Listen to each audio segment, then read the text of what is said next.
Well, good day. It is your mental performance coach, Pops. I would like you to think about this as we move into a new year and people are setting goals and making plans and trying to figure out where they're going to go and what they're going to do. I think an even better place to start is to figure out who do you want to be as you move forward in this year?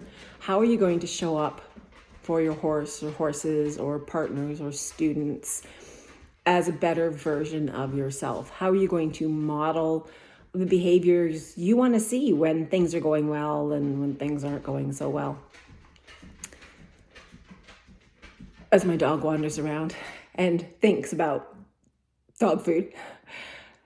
When we are trying to be the best version of ourselves and things go wrong, often in riding, we take it out on our horses.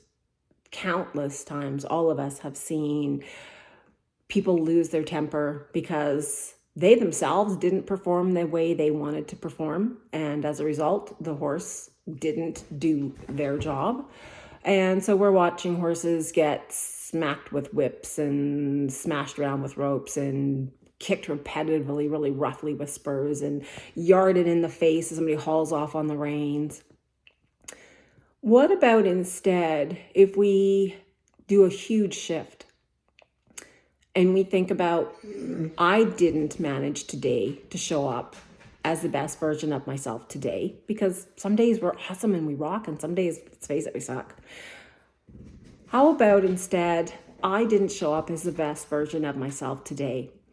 And another thing that happens on the opposite side of the being really rough and abusive, a lot of people lose power. They lose faith in their abilities. I hear a lot of words like, I let my horse down. I let my team down. I'm not very good. I don't deserve this horse.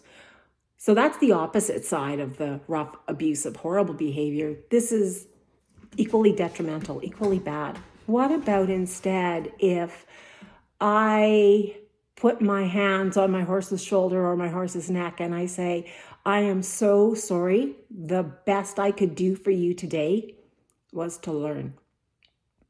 What a huge shift, right? I'm going to be better tomorrow. I'm going to learn from this. The point of mental performance is not to hit a peak, not to hit a particular day where I'm awesome and I shine, but to every single solitary day, bring the optimal, the best version of yourself based on what the universe is just throwing at you for the day, right?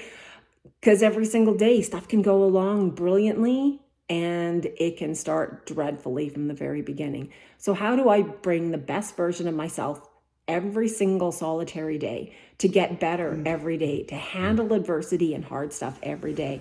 It takes a different mindset. It takes a different way of looking at things.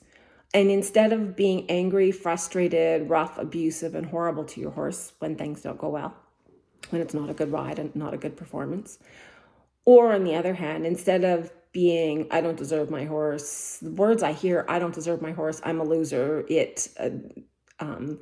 somebody else should have him, I'm not good enough to ride this horse. What about neither of those? What about instead, pat my horse? Thank you, Kyle Carter. Pat your horse.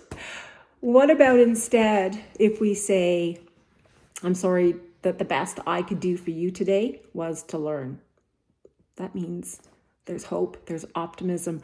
I'm going to go back to the drawing board. I'm going to figure out what was good, what could be better, how can I be better? There's lots of space to learn and grow. It's to think about the study of learning, to think about Dr. Carol Dweck and growth mindset.